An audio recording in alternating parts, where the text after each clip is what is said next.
Last week, one of my clients sends me a text.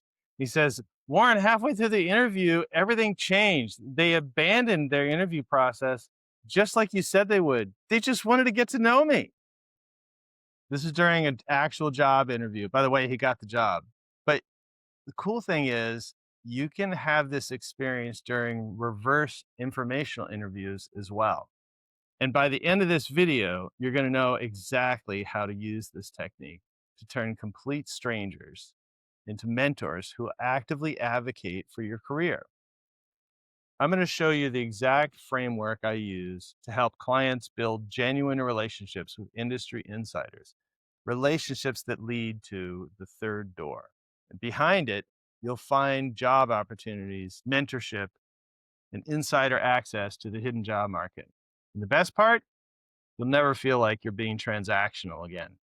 I've been perfecting this approach for 14 years.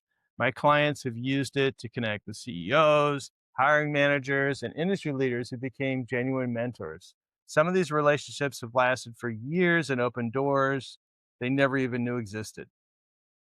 Most people hate networking because they don't know how. But what they do instead is they try to extract something out of the other person. It feels icky. It's not networking, it's being transactional. Yuck. Don't do this. For example, on LinkedIn, they send a connection request and then immediately send a DM. It's kind of like you're walking up to someone at an event, exchanging business cards and asking, Are you hiring? Can you help me find a job? It's awkward and it's pushy and it doesn't work because you're focused on yourself, because it's being transactional. In fact, it works against you and it repels people. And I don't want that for you. But what if I told you there's a way to network without being transactional? What if you could have conversations where people actually enjoy talking to you and actually want to help you succeed? Sound good? All right.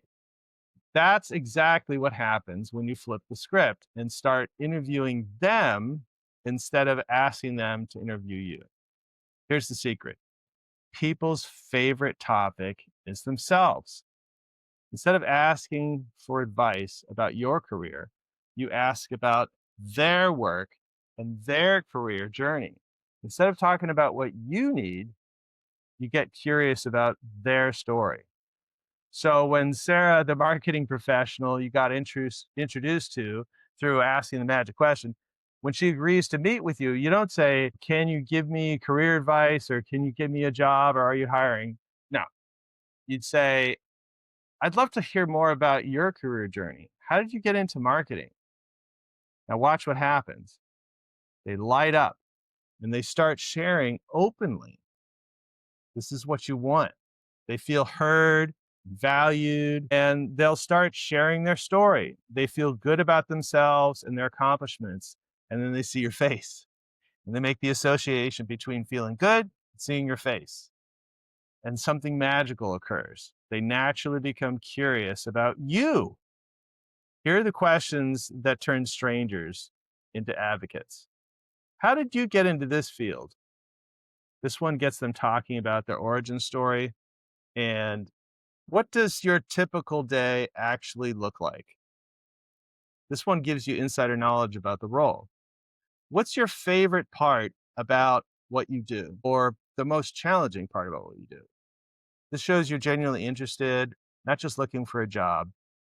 What do you wish you'd known when you were starting out? This positions you as someone they want to help. And here's the key: you're not asking these questions to get something from them. You're asking because you genuinely are curious about their experience. And that's compelling.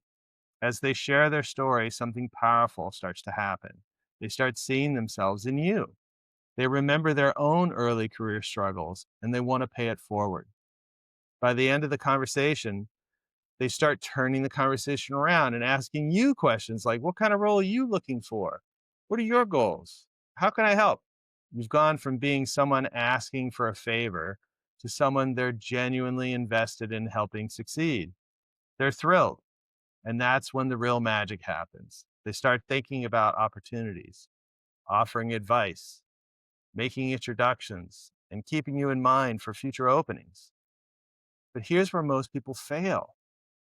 They have one good conversation and then they disappear. Don't do that.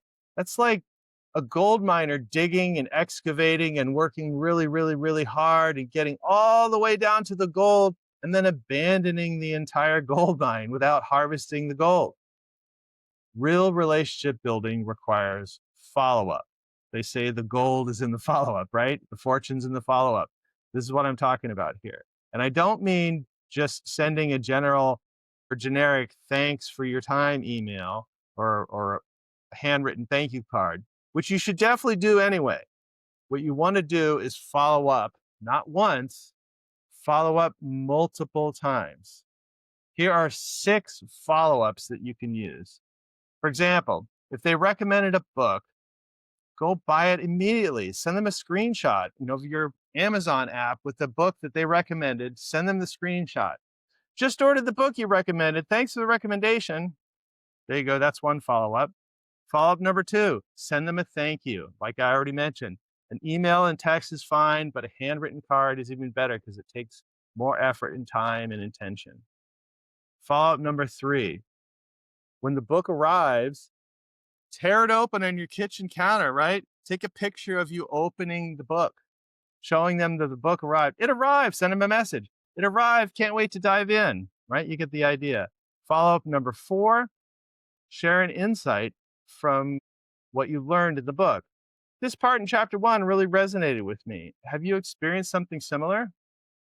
Follow up number 5, share another insight from the book. Chapter 5 really hits home on the point you were talking about in our meeting. And then you can expound on that, right? You get the idea. Follow up number 6, ask them to clarify a question. In chapter 6, they discuss the importance of blah, blah, blah, blah, blah. I was wondering, how did you deal with this when you first started your career? This follow up system does 2 things. Number 1, it proves you value their advice so much that you actually went and applied it. You implemented their advice. You bought the book and now you're reading it and you're following up with them to show them you were listening and you're using their advice. People love that. Most people don't do this. Most people disappear. Number 2, it grows and builds your relationship by coming back to them with insights and questions. Think of it like every time you follow up with them, it's an opportunity for another conversation. You get more and more. Each time you come back, each time you use their advice or show them that you've been listening when you were talking with them, whether it was in your original meeting or in your follow up conversations, that earns you another chance to come back to them. It shows them that you're really trying. And it shows them that you're making them right for spending time caring about you and trying to help you. These people who respond enthusiastically to your follow ups, those are potential mentors and advocates, people who want to help you. Now, you might be wondering, Warren, this sounds amazing, but how do I actually get these conversations in the first place? I mean, how do I reach out to someone I've never even met and ask for 20 minutes of their time? Well, that's exactly what I'm covering in my next video. The exact scripts and strategies for getting busy professionals to say yes to a meeting with you. I'll show you the approach that gets responses even from people who normally ignore cold outreach.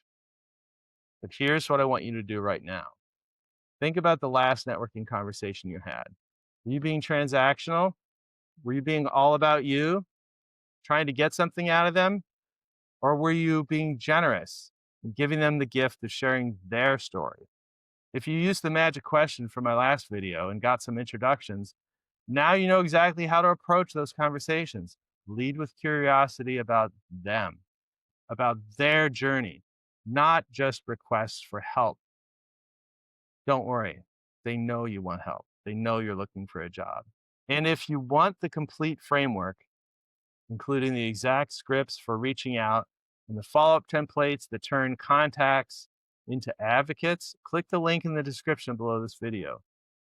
Also, if you've been trying but struggling to land a job, I want you to go ahead and take the job search strategy quiz. Links in the description. It'll give you clarity on what's working, what isn't, what to do instead. It'll help you just like it's helped my clients. It's free and it only takes a few minutes. So if you're ready to stop networking the hard way and start building relationships that actually matter, subscribe to this channel so you get notified when new videos are released. Because in my upcoming videos, I'm going to be showing you how to get these conversations started in the first place and how they'll get you access to the hidden job market.